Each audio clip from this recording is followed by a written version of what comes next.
Hello dear student, today our topic is pharmacodynamics. तो ये हमारा मेडिसिनल केमिस्ट्री का एक बहुत ज़्यादा इम्पोर्टेंट एस्पेक्ट है कि हमारी जो ड्रग है वो कैसे इंटरेक्ट करी है बॉडी के साथ और प्रोड्यूस करी है थेराप्यूटिक इफेक्ट को। ठीक है, so it is the study of how a drug interacts with the body in order to produce its therapeutic effects. It involves understanding the biochemical and psychological effect of a drug on the body, right? Including its mechanism of action, the receptor or target molecule that is interacts with and the resulting psychological response. ठीक है, तो pharmacodynamics हमें क्या show कर रहा है कि हमारे जो ड्रग हमने ली है वो कैसे उसका मोड ऑफ एक्शन है, ठीक है, कैसे वो रिसेप्टर और टारगेट आपस में बाइंड कर रहे हैं, कैसे वो इंटरेक्ट कर रहे हैं और रिजल्ट करे हमारे को साइकोलॉजिकल रिस्पॉन्स को, राइट. तो pharmacodynamic examines how drug effect different cells, ठीक है, डिफरेंट सेल्स को कैसे इफेक्ट करा है, tissues, organs and system in the body and how this effects lead to the desired therapeutic outcomes. This field also consider factors such as drug concentration during of exposure and drug interaction which can influence the drug's effectiveness. ठीक है, तो understanding the pharmacodynamic drug, it is a crucial for drug development as it helps in determining the optimal doses, dosing regimen and potential side effect of drug. तो जो हमारे पास pharmacodynamic एक crucial aspect बनता है हमारी ड्रग डेवलपमेंट के लिए कि वो कैसे हमारा डोज कितनी हमें देनी है, कितना हमारा डोज का जो रेजिमेन है वो कैसे वर्क कर रहा है और उसके क्या क्या हमारे पास साइड इफ़ेक्ट्स है या फिर बेनिफिट्स है. ठीक है, it also allows health care professionals to predict and understand how different individuals may respond differently to the same medication based on their unique psychology and genetic makeup. ठीक है, तो जो हमारे हेल्थ केयर के professionals होते हैं, profession जो लोग होते हैं, उनको भी अंडरस्टैंड करने में ये हेल्प करता है कि कैसे हमारे पास एक ही टाइप की जो ड्रग है, एक ही टाइप की जो मेडिसिन है, उनका अलग अलग इंसानों पर अलग अलग यूज़ कैसे हो रहा है, कैसे वो अपना साइकोलॉजी और जेनेटिक जो हमारे पास बिहेवियर है वो शो कर रहे हैं. ठीक है, तो ये था हमारे पास फार्माकोडायनामिक का जस्ट इंट्रोडक्शन, राइट. तो नेक्स्ट है इसमें कि elementary treatment of enzyme stimulation से आप क्या समझते हो. ठीक है, तो ईटी यहाँ पर हमने एलिमेंट्री ट्रीटमेंट के लिए लिखा है. तो ET refers to the activation और enhancement of the enzymatic activity. It can be achieve through various method such as changing the pH और टेम्परेचर कंडीशन, एडिंग कोफैक्टर को एंजाइम और यूजिंग एंजाइम इनहिबिटर. तो जो हमारे पास एलिमेंट्री ट्रीटमेंट हो किसको refer करा है, एक्टिवेशन और एनहांसमेंट ऑफ एंजाइमेटिक एक्टिविटी को, राइट. तो ये हम कैसे अचीव करेंगे, हमारी जो एंजाइम हमारा एनहांस करा है उसमें एक्टिवेशन एनर्जी आ रही है, हम कैसे उसको शो करेंगे, किस मेथड से करेंगे. तो बाय चेंजिंग द पीएच और टेम्परेचर कंडीशंस. ठीक है, या हमने पीएच इंक्रीज़ कर दिया, डिक्रीज़ कर दिया, वैसे हम चेंज करते हैं कंडीशंस को. ठीक है, या फिर हम ऐड कर देंगे कोफैक्टर या को एंजाइम को.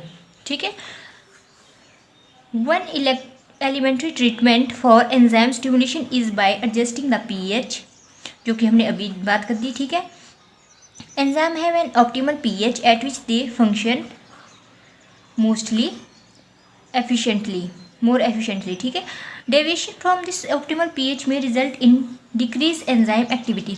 तो अगर हमने एलिमेंट्री ट्रीटमेंट के कंसेप्ट को अच्छे से समझना है तो हमने इसमें एग्जाम्पल कंसिडर किया पीएच का. तो आपको पता है कि जो हमारे पास एंजाइम होता है उनका एक ऑप्टिमल पीएच होता है, राइट. तो जिस उस पीएच पे वो स्पेसिफिक वे में फंक्शन करते हैं, मोर एफिशिएंटली फंक्शन कर पाते हैं. ठीक है, अगर हम क्या करेंगे कि हमने एंजाइम जो पीएच है उसको क्या करें, उसमें थोड़ी सी डेविएशन कर दी, मतलब उसमें थोड़े से चेंजेस कर दिए, तो उससे क्या होगा, जो हमारे पास एंजाइम की एक्टिविटी है वो डिक्रीज हो जाएगी. ठीक है, by adjusting the pH to the optimal range enzyme activity can be stimulated. और जैसे ही हम पीएच को एडजस्ट करेंगे, ठीक है, उसके ऑप्टिमल रेंज तक लेके आएंगे तो जो एंजाइम की एक्टिविटी है वो क्या हो जाएगी, स्टिमुलेट हो जाएगी. ठीक है, for example the enzyme pyruvate dehydrogenase which involve in the citric acid cycle, या फिर हम इसको टीसीए साइकिल भी कहते हैं. ठीक है, requires the coenzyme thiamine pyrophosphate TTP for its activity. तो आपको पता है कि हमारे पास सबसे पहले ग्लाइकोलिसिस आती है. ग्लाइकोलिसिस से हमारा पायरुविक एसिड बनता है लास्ट में, ठीक है। तो हम क्या करते हैं कि जो हमारे पास वो पायरुविक एसिड बना है उसी को हम डिस्कस करते हैं सिट्रिक एसिड साइकिल में, ठीक है। तो हमारे पास जो इसमें हमको एंजाइम रिक्वायर्ड करते हैं वो होता है हमारे पास TPP, ठीक है, जिसको क्या बोलते हैं थाइएमाइन pyrophosphate. Supplement the diet with TTP can stimulate the activity of pyruvate dehydrogenase. Enzyme inhibitors can also be used to stimulate enzyme activity, although this may seem contradictory, right? And उसके बाद क्या है कि कॉम्पिटिटिव इनिबिटर एग्जाम्पल हमने दिया, can bind to the active site of the enzyme and prevent the binding of substrate molecule. This can cause an increase in the concentration of free active enzyme, thus stimulating enzyme activity. तो अगर आपको example consider करना है तो आप यहाँ से लेकर यहाँ तक एग्जाम्पल लिख सकते हो. अगर आपको शॉर्ट में कोई नोट लिखना है तो आपके लिए इतना भी इनफ हो जाता है, ठीक है. तो नेक्स्ट जो हमारे पास टॉपिक है वो है enzyme inhibition, right. Enzyme inhibition का प्रोसेस क्या है? Enzyme inhibition refer to the process of reducing or completely stopping the activity of an enzyme. ठीक है. तो एंजाइम इनहिबिशन क्या हो रहा है कि हमारे पास जो एक्टिविटी है एक एंजाइम की उसको कम्प्लीटली या तो स्टॉप कर देना या रिड्यूस कर देना. This can be accomplished through various mechanism including competitive inhibition, non competitive and uncompetitive inhibition. तो एंजाइम इनहिबिशन के ही ये फर्दर टाइप होते हैं. सबसे पहले इसमें स्पेसिफिक इनहिबिशन आती है और सेकंड होता है नॉन स्पेसिफिक इनहिबिशन, ठीक है. तो स्पेसिफिक इनहिबिशन की टाइप है हमारे पास रिवर्सिबल इनहिबिशन में आते हैं ये चीज़ें, उसमें competitive and non competitive inhibition का कॉन्सेप्ट होता है, ठीक है. तो कॉम्पिटिटिव इनहिबिशन क्या है? occurs when a molecule similar in structure to the substrate competes with the substrate for binding to the active site of an enzyme. This results in the inhibition of a catalytic activity of the enzyme as the substrate is unable to bind and undergo necessary reaction. ठीक है. तो अगर हम इसकी chemistry को समझते हैं तो कॉम्पिटिटिव वर्ड से ही आपको पता चल रहा होगा. कॉम्पिटिटिव का मतलब है कम्पीट करना, किसी हमारे सबस्ट्रेट के बीच में कंपटीशन चला है कि कौन सा हमारा सबस्ट्रेट जल्दी जल्दी रिसेप्टर के साथ बाइंड कर जाएगा. जैसे हम एग्जांपल लेते हैं, कोई इंसान है, पीपल है, उसने ड्रिंक कर लिया, ठीक है. क्या ड्रिंक किया? मिथेनॉल, देसी दारू जिसको बोलते हैं, ठीक है. उसने वो इनहेल कर दिया. उसके बाद क्या होता है कि वो पीपल है हमारे पास, उसको क्या हो गया? नोजिया हो गया, वॉमिटिंग हो गई, राइट. तो उससे क्या होगा कि उसको हॉस्पिटलाइज करा जाएगा.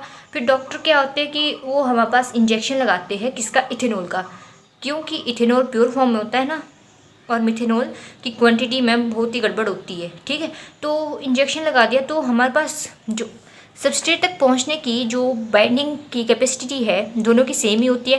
पहले हमारा मिथेनॉल गया, ठीक है, उसने ज़बरदस्ती बाइंड करने की कोशिश की हमारे रिसेप्टर के साथ, ठीक है. तो उसने ज़बरदस्ती इसमें आने की कोशिश की एक्टिव साइट में, पर ये इसको एंजाइम रिप्लेस करेगा. रिप्लेस करने के बाद क्या होगा कि वॉमिटिंग जैसी चीज़ें हमारे को देखने के लिए आ जाती है. उसके बाद डॉक्टर इंजेक्शन लगाते हैं इथेनॉल का, ठीक है. इथेनॉल का इंजेक्शन लगा दिया तो उससे क्या होगा कि इन दोनों के बीच क्या हो रहा है? कॉम्पिटिशन हो रहा है. उसको क्या बोलते हैं? कॉम्पिटिटिव इनहिबिशन कहते हैं, ठीक है.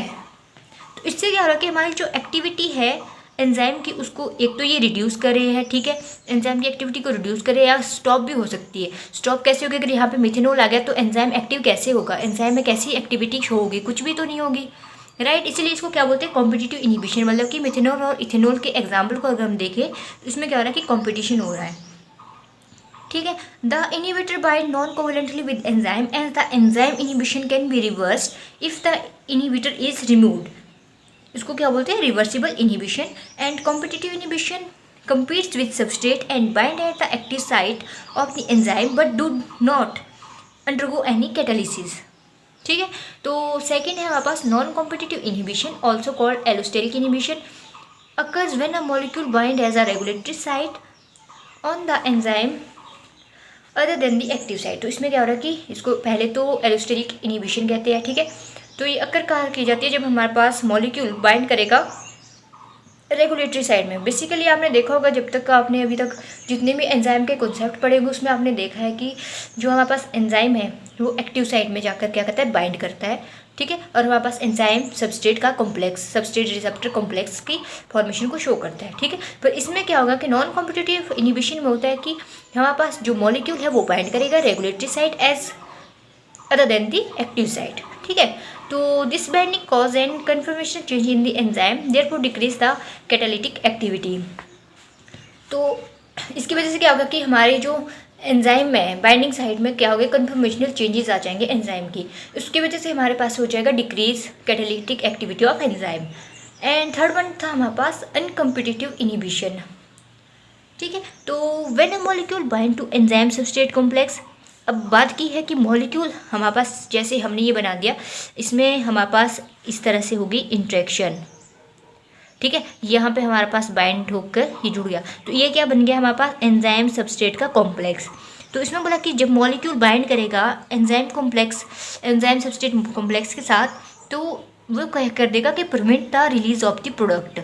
This type of inhibition is less common and typically require the formation of enzyme substrate inhibitor complex. ठीक है, enzyme inhibition can be reversible और इरिवर्सिबल। तो ये रिवर्सिबल भी हो सकती है, इरिवर्सिबल भी हो सकती है, डिपेंड करेगा कि आपका जो इनिबिटर है वो किस टाइप का नेचर है। बेसिकली तो ये रिवर्सिबल ही होते हैं, पर हो सकता है कि कहीं पर हमारे पास इनिबिटर का नेचर वो वेरी कर रहा है, चेंज हो रहा है, तो उस केस में हो सकता है कि हमारे पास जो एंजाइम इनिबिशन है वो रिवर्सिबल भी शो हो सकता है और इरिवर्सिबल भी। ठीक है, और reversible inhibition can dissociated from the enzyme, allowing the enzyme to regain its activity, whereas irreversible inhibition form a covalent bond with the enzyme permanently inactivating it. ठीक है, enzyme inhibition utilized in drug development where the inhibition of specific enzyme can be targeted to treat disease and disorders. तो ये थे हमारे पास कुछ concept. Elementary treatment के बारे में आपने पढ़ लिया, फार्माकोडायनेमिक जो हमारे पास इंट्रोडक्शन है वो आपने पढ़ ली, और एंजाइम इनिबिशन भी आपने कर लिया है। ठीक, थैंक्स फॉर वॉचिंग।